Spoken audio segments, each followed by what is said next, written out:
দলের পতাকা হাতে পর্তুগালের নানা জায়গায় দেখা মিলছে বিভিন্ন দলের কর্মী সমর্থকদের।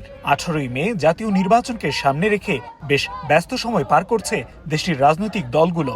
নেতাকর্মীদের মনোবল চাঙ্গা রাখতে অংশ নিচ্ছেন দলীয় প্রধানরাও। স্লোগানে স্লোগানে তাদের স্বাগত জানাচ্ছেন কর্মী সমর্থকরা।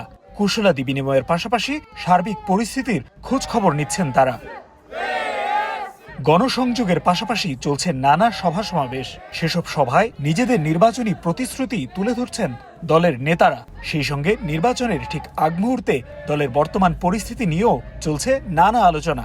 বিভিন্ন দলের প্রচার প্রচারণায় অংশ নিতে দেখা যাচ্ছে প্রবাসী বাংলাদেশিদেরও। অভিবাসী বান্ধব বড় দল হিসেবে অধিকাংশ প্রবাসীদের সমর্থন সোশ্যালিস্ট পার্টির দিকে। ইমিগ্রেন্ট হিসেবে অবশ্যই পিএস কে আমরা সাপোর্ট করি।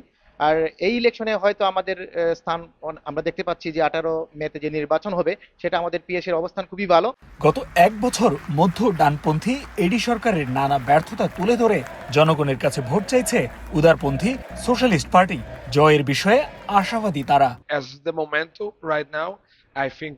আমি মনে করি এবার নির্বাচনে পিএসই জয়ী হবে, কারণ মানুষ পেছনে ফিরে যেতে চায় না। ডানপন্থীরা পর্তুগালকে নানা ক্ষেত্রে পেছনে নিয়ে গেছে, বিশেষ করে বিনিয়োগ, স্বাস্থ্যসেবা বা আবাসন ইস্যুতে তারা ব্যর্থ।